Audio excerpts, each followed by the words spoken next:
All right, welcome back to the Inexperienced Development Podcast. Today I have HeartBeast or HeartBeast, YouTube HeartBeast. Ben, he's got many names, all similar. How you doing, Ben? Good. Thanks for having me. So you're working on Demonlocke right now. That's kind of your personal project. Can you introduce yourself and kind of explain what you've been doing? Yeah, so I am HeartBeast, like you said. I've been doing tutorial videos on YouTube for 6 years now, I think, and making small games on the side as kind of a hobby. And I recently started working on a game that I'm calling Demonlocke. It's a tactical turn-based RPG inspired by the Pokemon games, and I'm trying to take some design decisions that pull me away from those a little bit to try and change some of the things that I didn't like about the Pokemon games. But that's what I'm working on right now, and yeah, pretty excited for it. How did you get started on Demonlocke?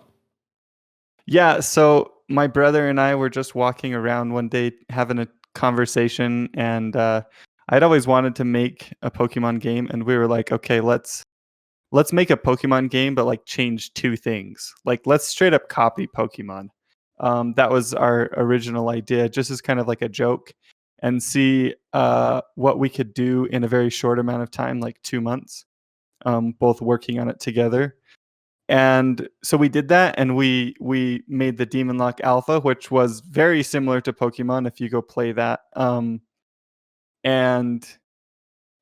we had a lot of fun with it, and the feedback that we got on it, I think it took us about, our goal was to do it in 2 months. I think it took us about 10 weeks.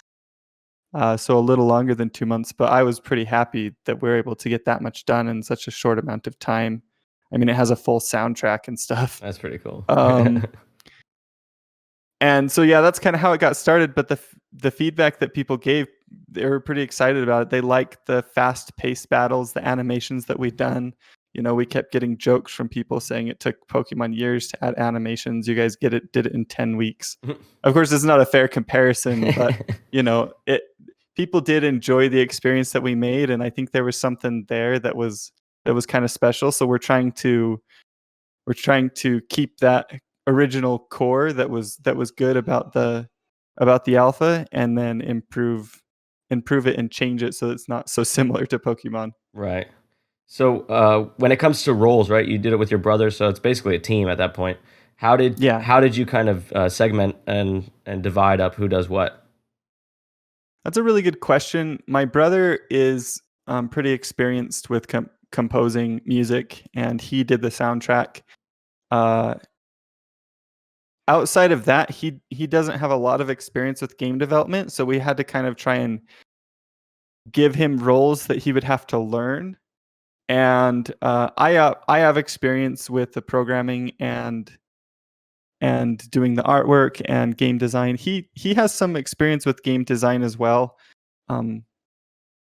He actually did the soundtrack for my first commercial game, which was End Hall, and I actually talked with him quite a bit on the design too. We had design discussions about that game, so he did have some experience there.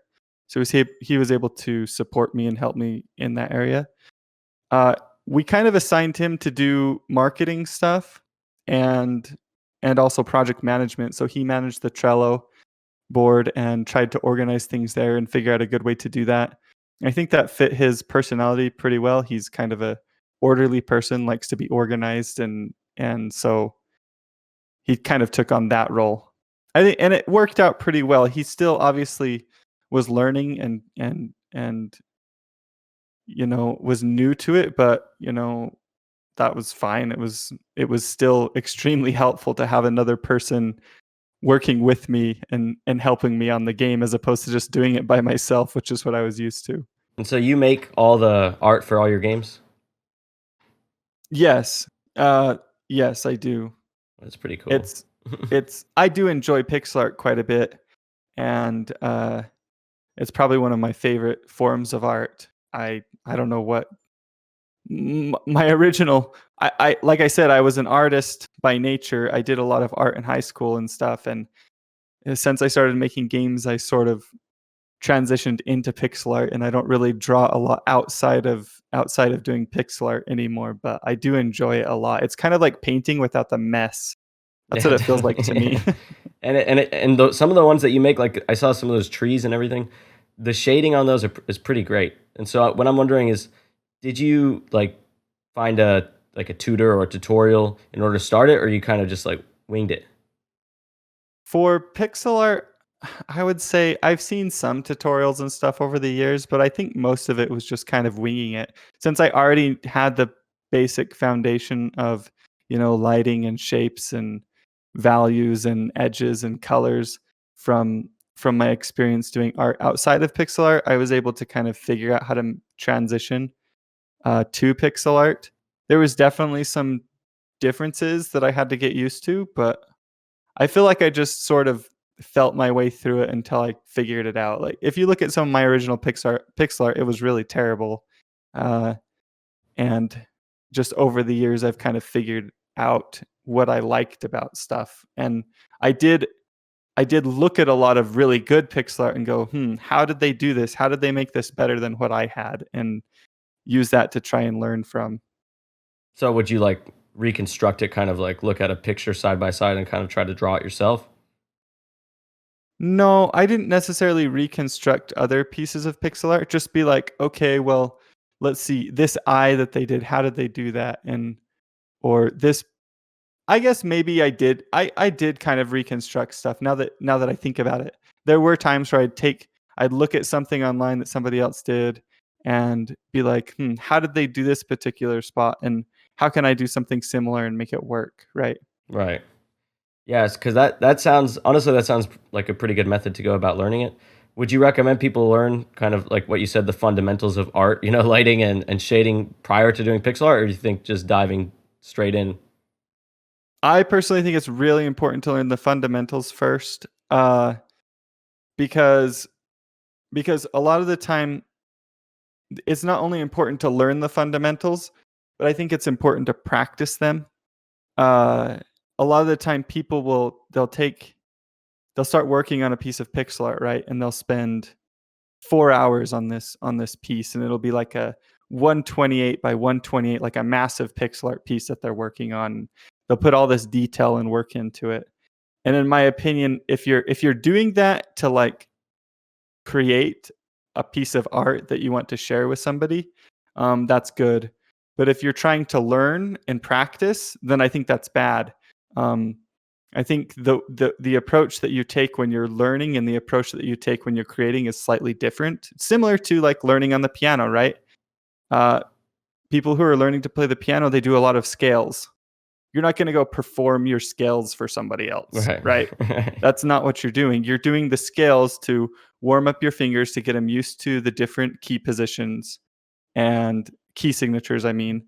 And so pixel art has that same thing, I think. And when you're learning, that you have your scales, which is just the fundamentals. You take very small canvas and focus on your light, your values, your shading, uh, I guess your light, your values, and your edges and your shapes. Like, where's the light coming from? How does that affect your shapes? What colors are you going to be using? What values are you going to be using? And if you focus on those fundamentals and don't get too caught up in the details, then you can spend 3 hours doing like 20 small pieces, right? And really practice those areas and develop those areas. So that's kind of how I feel is a good way to learn pixel art. So basically, you started in high school, and then when did you decide to start a YouTube channel? So I started my YouTube channel as a way to market my games. I knew that if I was going to make games and I was going to sell them, that I needed to be able to market them. And I was like, well, I can start a YouTube channel and make tutorial videos, because I saw that other people were doing that. Sean Spalding. At the time, there was another creator called RM2K Dev. I'm pretty good friends with him. He doesn't really make stuff anymore online. But I saw that other creators were doing that. They were making tutorials and getting a lot of views on their videos. And I was like, this would be a good way to market my games. And it was actually right after, funnily enough, it was right after the Hyperlight Drifter Kickstarter. I saw Hyperlight Drifter, saw they were using Game Maker, and I was like, holy cow, I know how to use that program. And they raised $650,000. It's like some major survivorship bias going on there, but Yeah. I got interested in it, and again because of that, and started working on games, and I just realized that I was going to need a way to market, and that's what got me into YouTube.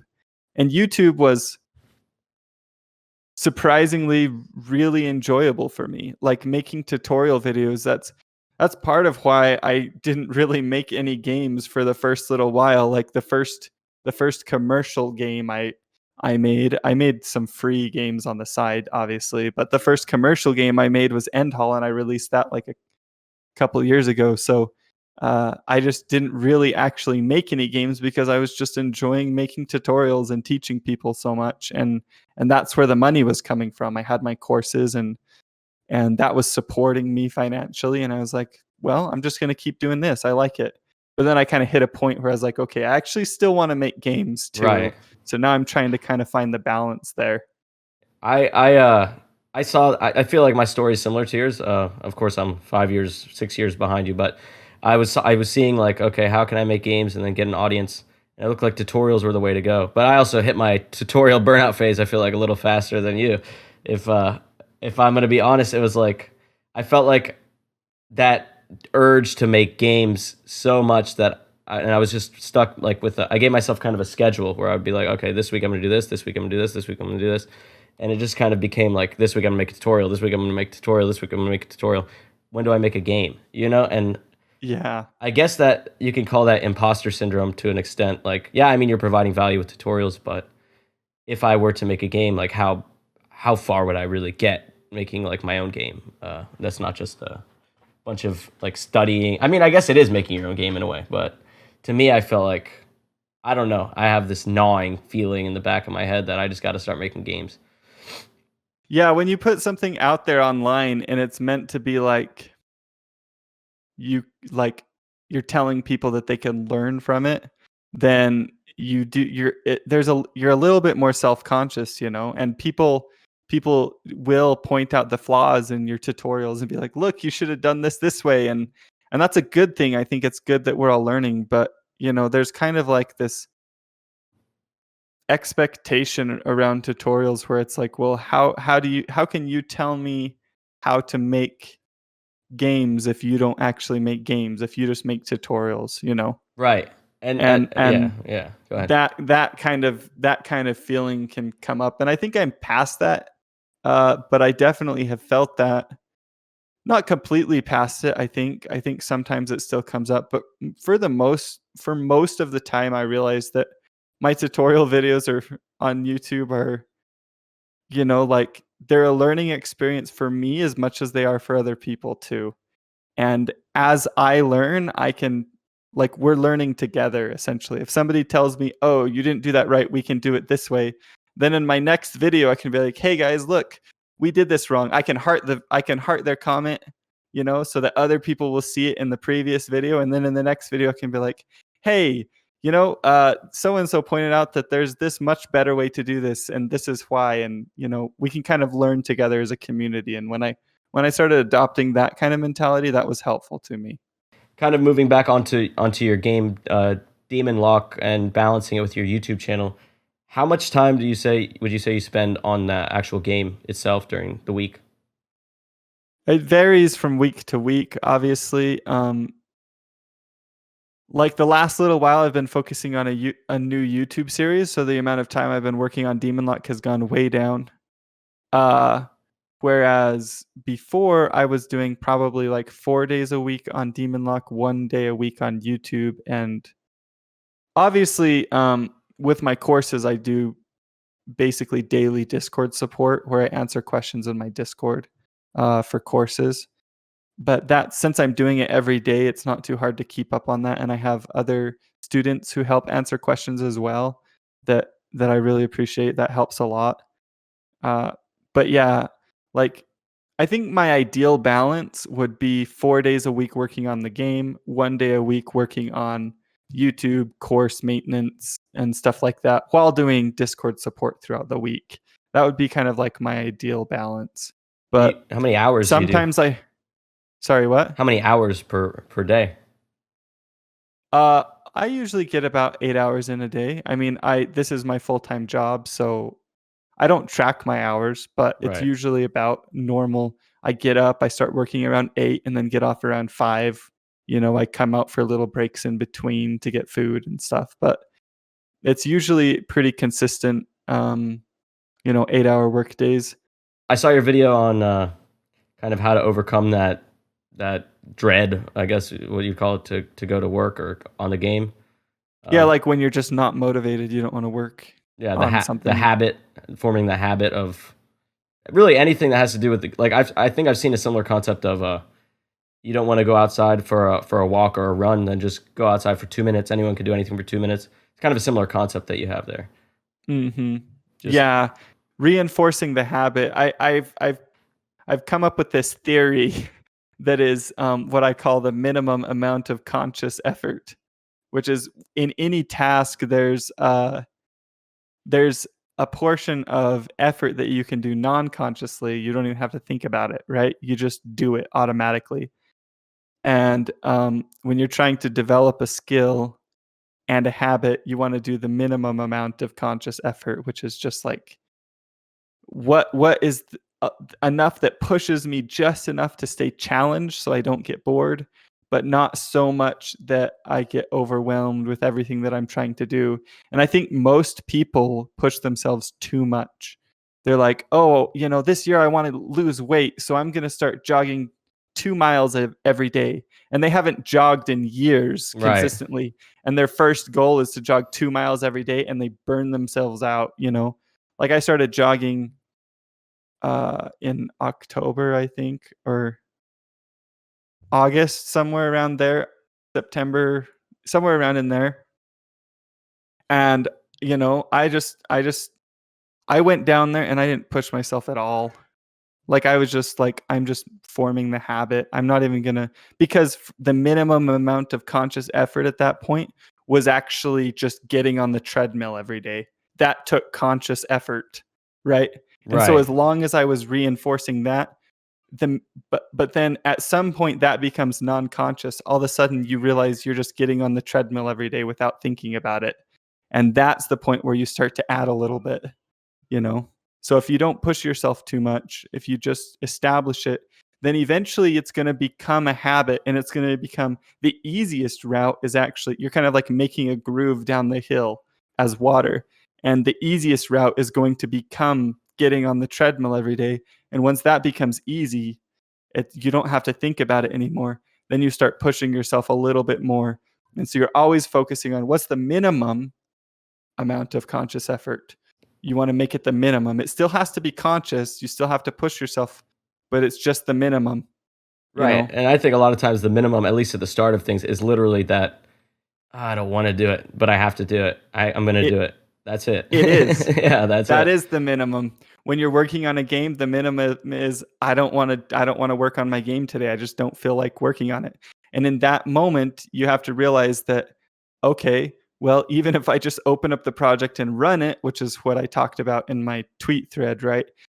Then I'm overcoming that minimum, and I'm making that a habit and making it so that one day I will just open it up and run it without even thinking about it. And at that point, I can do more. Guys, check out HeartBeast on YouTube. It's youtube.com/uHeartBeast, letter U.